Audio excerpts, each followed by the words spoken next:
Hello everyone, welcome back to our YouTube channel. और मैं हूं जाहिर आप लोगों के साथ। आज हम इस वीडियो में नाबार्ड की तरफ से एक यंग प्रोफेशनल का जो कॉन्ट्रैक्ट बेसिस पे एक जॉब निकला हुआ है आया हुआ है उसके बारे में थोड़ा इस वीडियो में जानेंगे कि उसका टेन्यूर कितना रहने वाला है, उसके लिए आप अप्लाई कैसे करेंगे, उसका सिलेक्शन प्रोसेस कैसे रहने वाला है। तो चलिए हमारा वीडियो स्टार्ट करते हैं। फर्स्ट ऑफ ऑल, इसका जो ऑनलाइन एप्लीकेशन का जो डेट है, मतलब कल से, मतलब 26 दिसंबर से आप अप्लाई कर सकते हैं। यहाँ पे आप लोग देख सकते हैं 26 दिसंबर टू 12 जनवरी तक आप यहाँ पे अप्लाई कर सकते हैं।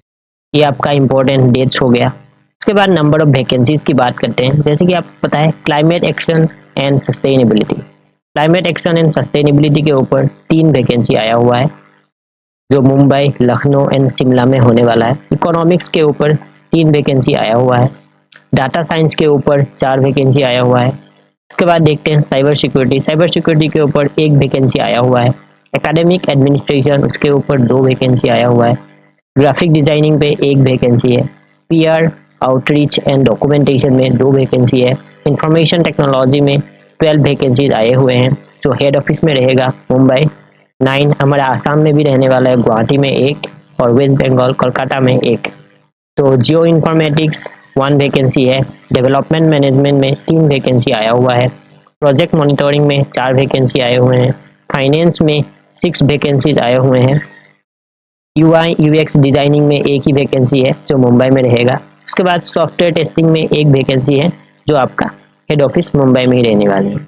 उसके बाद देखते हैं एलिजिबिलिटी क्राइटेरिया। इसमें आप लोगों को देखने को मिल रहा है कि टोटल 14 कैटेगरी का पोस्ट आया हुआ है। सभी में आपका वैकेंसीज अलग अलग है और टोटल इसका जो वैकेंसी है सब मिला के 44 नंबर ऑफ वैकेंसीज आए हुए हैं। और इसका जो एलिजिबिलिटी क्राइटेरिया है, एलिजिबिलिटी क्राइटेरिया सभी में अलग अलग होगा।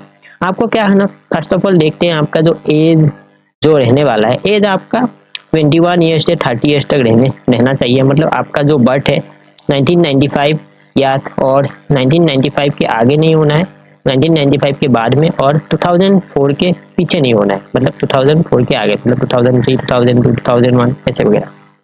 और इसका मेन इंपॉर्टेंट पॉइंट देखते हैं, जो duration of program. Duration of program जैसे कि मतलब ये आपको पता है एक कॉन्ट्रैक्ट बेसिस का जॉब है, तो इसका जो ड्यूरेशन है फर्स्ट ऑफ ऑल आपका जो रहेगा 1 ईयर। पहले आपको क्या करना पड़ेगा, 1 ईयर तक आपको लेंगे। अगर आपका जो मतलब जो जॉब का जो प्रोफेशनल है ये सब वगैरह, अगर अच्छा परफॉर्मेंस अगर आपका अच्छा हुआ तो आपको ये मैक्सिमम 3 ईयर्स तक रख सकते हैं। उसके आगे ये मतलब नहीं रखेंगे। यहाँ पे मतलब क्लियरली चीजें लिखा हुआ है। पहले आपको क्या करेंगे, 1 साल के टेन्यूर, मतलब टेन्यूर के लिए आपको चुना जाएगा। मतलब वहां से जो भी सिलेक्शन प्रोसेस ये भी हम लोग देखने वाले हैं, लेकिन मतलब 1 साल के लिए आपको लिया जाएगा। उसके बाद अगर आपका उस 1 साल में अगर परफॉर्मेंस अच्छा रहा यंग प्रोफेशनल में, जो भी मतलब इसमें जो भी पोस्ट वगैरह है उसमें आपका अगर परफॉर्मेंस अच्छा रहा तो आपको क्या करेंगे, मैक्सिमम 3 साल तक आपको ये ड्यूरेशन में रखा जाएगा। उसके बाद आपका जो मतलब सैलरी तो यहाँ पे क्या होगा कि मंथली स्टाइपेंड दिया जाएगा। मतलब क्या है कि सैलरी नहीं देंगे, स्टाइपेंड दिया जाएगा।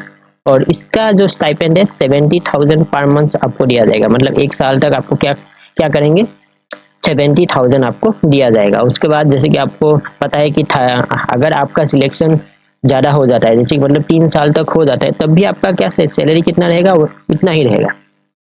तो सिलेक्शन प्रोसेस में आपका क्या है, 2 स्टेप्स का सिलेक्शन है। फर्स्ट ऑफ ऑल आपको एप्लीकेशन स्क्रीनिंग किया जाएगा। स्क्रीनिंग मतलब आप एक टेस्ट मान लो। टेस्ट मतलब जैसे कि आप लोग जैसे फॉर्म भरोगे, फॉर्म भरने के बाद आपको क्या करना पड़ेगा, आपका एजुकेशनल क्वालिफिकेशन वगैरह भरनी पड़ेगी। उसके बाद आपका जो परफॉर्मेंस है, आपने ऐसा भी हुआ होगा कि आगे पहले कभी किसी कहीं ऑर्गेनाइजेशन में काम किया है, तो उसका जो एक्सपीरियंस के बेसिस पे आपको क्या किया जाएगा, स्क्रीनिंग किया जाएगा। स्क्रीनिंग मतलब आपको फॉर्म देखे जाएंगे कि हाँ ये कैंडिडेट इसमें क्वालिफाई किए हैं।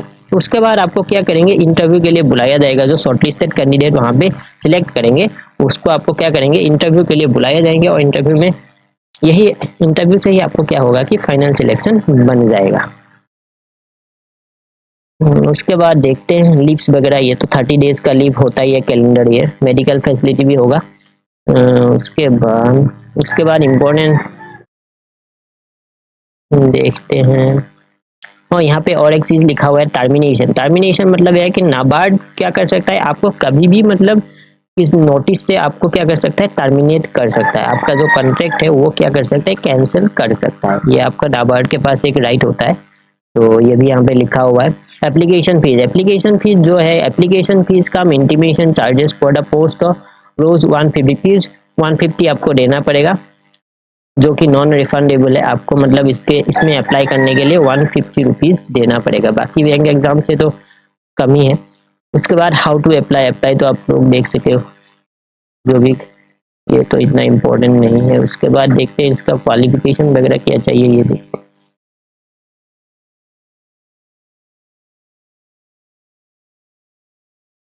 ऑनलाइन एप्लीकेशन का डेट मैंने बोला ही था आपको।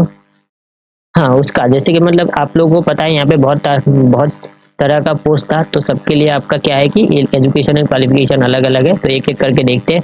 पहला है कि क्लाइमेट एक्शन एंड सस्टेनेबिलिटी। इसमें आपको क्या करना चाहिए, bachelor degree in environmental engineering, environmental sciences, any recognise university हो गया, इंस्टीट्यूट हो गया। आपको क्या करना पड़ेगा, 60% मार्क्स आपका बैचलर डिग्री में होना बहुत जरूरी है। डिजायरेबल में आपको ध्यान नहीं देना, अगर आपके पास है आपको क्या किया जाएगा, प्रेफरेंस दिया जाएगा। और वर्क एक्सपीरियंस आपके पास होना चाहिए, मिनिमम 1 साल का वर्क एक्सपीरियंस मतलब इस फील्ड में आपका होना बहुत जरूरी है। उसके बाद देखते हैं इकोनॉमिक्स। इकोनॉमिक्स में भी आपको क्या चाहिए, पोस्ट ग्रेजुएट डिग्री चाहिए आपको। Economics, applied economics, financial economics, statistics, ये सब वगैरह किसी भी एक में आपको क्या करना चाहिए, मास्टर्स होना बहुत जरूरी है। और 55% मार्क्स आपका होना बहुत जरूरी है।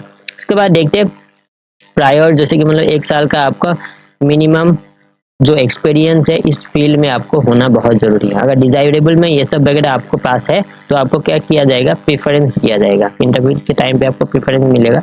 उसके बाद देखते हैं डाटा साइंस। डाटा साइंस में आपको बी टेक किया हुआ, इंफॉर्मेशन टेक्नोलॉजी में आपको किया हुआ होना बहुत जरूरी है। उसके बाद साइबर सिक्योरिटी में सेम है।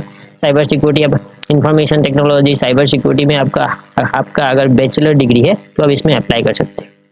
उसके बाद जैसे कि आप देख सकते हैं academics, administration, graphic design, peer outreach and documentation. Information technology में भी सेम है, BE bachelor, BE BTech computer science, computer engineering, तो geo informatics, development management, project monitoring, finance. उसके बाद सॉफ्टवेयर टेस्टिंग, सभी में आपको क्या चाहिए, इंजीनियरिंग डिग्री एक चाहिए होगा। और इस नोटिफिकेशन में इतना ही मतलब इम्पोर्टेंट चीज़ें था जो बताने वाली थी, और बाकी और कोई इम्पोर्टेंट चीज़ें नहीं है। अगर आप इस पोस्ट के लिए इंटरेस्टेड हो तो आप ज़रूर इसमें अप्लाई कीजिए, क्योंकि मतलब इसमें कंपटीशन थोड़ा लो ही रहता है क्योंकि बाकी एग्जाम से, क्योंकि इसमें मतलब तो ये तो कॉन्ट्रैक्ट बेसिस का जॉब है। और पहले क्या किया जाएगा, 1 साल के लिए आपको लिया जाएगा, उसके बाद आपका टेन्योर बढ़ भी सकती है आपके परफॉर्मेंस के हिसाब से। तो इस वीडियो में इतना ही था। अगर आपको ये वीडियो अच्छा लगा तो लाइक कीजिए, शेयर कीजिए, मेरा इस चैनल को सब्सक्राइब करना मत भूलिए। Thank you.